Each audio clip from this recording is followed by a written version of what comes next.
Hello friend, जय श्री कृष्ण। आज बनावीशुं आपणे दशा मातानो प्रसाद जेने छूटुं चूरमुं कहे छे। एना माटे तमे जोई शको छो अहींया घड़ी में घऊंनो जे आपणे लाडवानो लोट आवे एवी रीते मैं आने दरी लीधो छे। आपणे 10 मुठ्ठी घऊं लेवाना होय छे दशामाना प्रसाद माटे अने एमांथी आपणे आ रीतना ककरू दराववानुं होय छे। आ बहु ककरू नथी, તમે જોઈ શકો ઘીની સૂજી આવે એ પ્રમાણે છે। આપણે રવો આવે છે ઘીનો એ રીતનું છે અને આ તમે વજનમાં ગણવા જાઓ તો 300-400 ગ્રામ છે। અને આપણે દશામાનો પ્રસાદ બનાવીએ તો 10 મુઠ્ઠી ઘઉં આપણે ઘરેથી જ લઈને બનાવવાના હોય છે।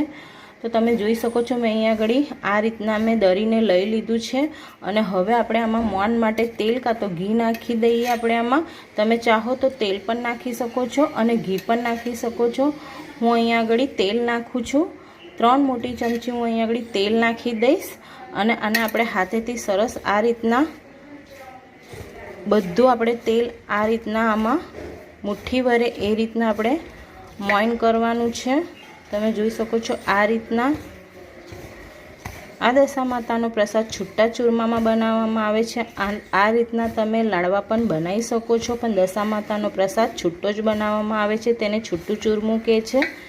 તમે એકવાર આ રીતના બનાવજો, એકદમ પરફેક્ટ બનશે અને ખાવામાં પણ એટલું જ સરસ લાગશે। તમે એકવાર આ રીતના જરૂરથી ટ્રાય કરજો। તો તમે જોઈ શકો છો આપણે જે તેલ નાખ્યું હતું તે સરસ મોઈન થઈ ગયું છે ને આ રીતના મુઠ્ઠી વળી જાય એ રીતના રાખવાનું છે। તમે જોઈ શકો છો આ લોટ કકરો હોય છે એટલે આ રીતના આપણે મોઈન કરવાથી આપણા જે લાડવા કહો કે છૂટું ચૂરમું કહો બહુ જ સરસ ને એકદમ સોફ્ટ બને છે અને ખાવામાં પણ એટલું જ સરસ લાગે છે। તો હવે આપણો આ મોઈન થઈ ગયું છે, તમે જોઈ શકો છો। હવે આપણે લોટ બાંધીશું। લોટ એકદમ આપણે કઠણ બાંધવાનો છે કેમ કે આના મુઠિયા બનાવીને આપણે તળવાના છે એટલે આપણે લોટ બાંધી દઈશું। લોટ માટે અહીંયા આગળ આપણે પાણી જ લેવાનું છે, દૂધનો ઉપયોગ નથી કરવાનો। મેં થોડું પાણી નાખી દીધું છે ને હવે આનો આપણે સરસ લોટ બાંધી લઈએ। તમે જોઈ શકો છો મેં આ રીતના એકદમ કઠણ લોટ બાંધ્યો છે। તમે જોઈ શકો છો આમાં મારી આંગળી જાય છે તો એકદમ કઠણ લોટ છે આ, કેમ કે આના આપણે મુઠિયા બનાવવાના હોય છે એટલે આપણાને આ જ રીતના લોટ જોઈએ છે। હવે આપણે આને ઢાંકીને 1 કલાક માટે રેસ્ટ આપી દઈએ। આપણે 1 કલાક થઈ ગયો છે, જોઈ લઈએ। તમે જોઈ શકો છો આપણો લોટ સરસ સેટ થઈ ગયો છે। હવે આના આપણે મુઠિયા બનાવવાના છે તો હવે આપણે આના મુઠિયા બનાવી લઈશું। આ રીતના થોડોક લોટ લઈને એને આપણે હાથેથી મુઠિયા બનાવવાના છે। તો બહુ નાના નહીં અને બહુ મોટા નહીં, એવા મીડિયમ સાઇઝના આપણે મુઠિયા બનાવી લેવાના છે અને વચ્ચે આ રીતના આપણે આંગળા કરી લેવાના છે। તમે જોઈ શકો છો આ જ રીતના આપણે બધા મુઠિયા બનાવી લઈશું। આ રીતના તમે પ્રસાદ બનાવશો કે તમે લાડુ બનાવશો કે છૂટું ચૂરમું બનાવશો તો ખાવામાં એકદમ સરસ થશે। તમે આ રીતના એકવાર જરૂરથી બનાવીને ટ્રાય કરજો। આ રીતના આપણે મુઠિયા બનાવી લેવાના છે।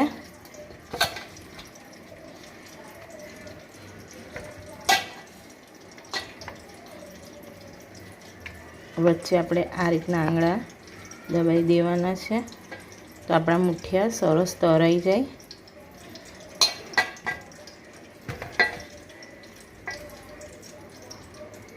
આ રીતના તમે લોટ આ રીતના બાંધજો અને 1 થી 1.5 કલાક આપણે રહેવા દેવાનો છે તો આપણો લોટ સરસ એને સેટ થઈ જશે।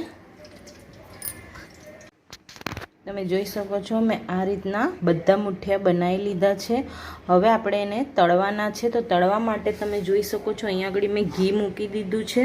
તમે ચાહો તો આને તેલમાં પણ તળી શકો છો, પણ મેં આજે પ્રસાદ બનાવું છું એટલે મેં આ ઘીમાં તળવાની છું અને ઘીમાં આપણે બનાવીએ આ ચૂરમું તો બહુ જ સરસ લાગે છે। તમે આ રીતના જરૂરથી ટ્રાય કરજો। હવે મેં મીડિયમ ગેસ રાખ્યો છે ને આપણે એક એક કરીને મુઠિયામાં જેટલા આવે એટલા નાખી દઈશું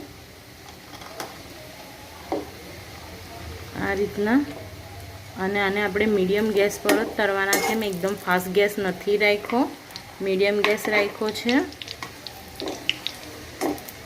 અને હવે આપણે આને સારી રીતના મીડિયમ ગેસ પર તળી લેવાના છે, અંદરથી કાચા ના રહી જાય. એટલે મીડિયમ ગેસ પર આને તળતા આપણાને 7 થી 8 મિનિટ લાગશે.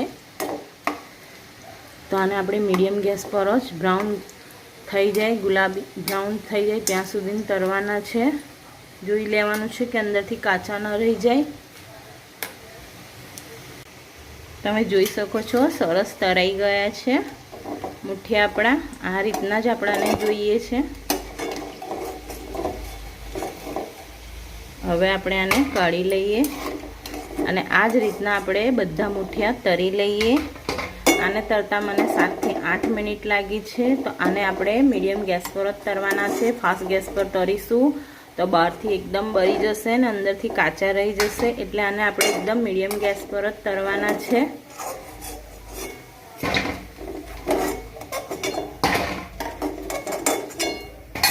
આ જ રીતના આપણે બીજા પણ મુઠિયા તળી લઈએ.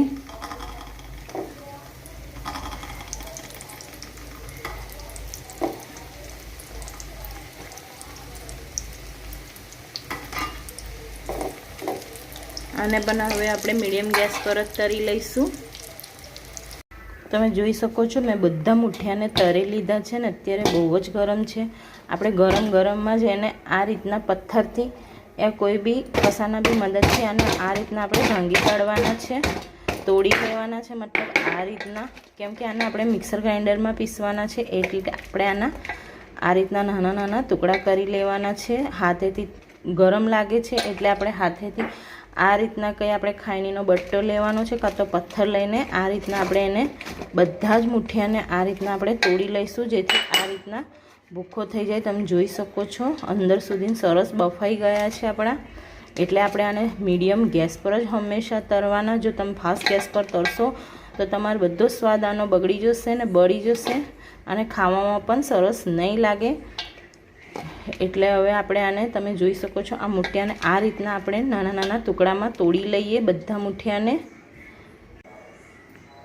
તમે જોઈ શકો છો એને મેં આ રીતના ભૂકો કરી લીધો છે. બધા મુઠિયાને તોડી નાખ્યા છે ને થોડા આપણા મુઠિયા હવે ઠંડા થઈ ગયા છે. તો આને આપણે મિક્સર ગ્રાઇન્ડરમાં પીસવાના છે. જો બહુ ગરમ હોય તો તમે મિક્સર ગ્રાઇન્ડરમાં ના પીસતા થોડા ઠંડા થવા દેજો અને મિક્સર ગ્રાઇન્ડરમાં પીસી લેજો.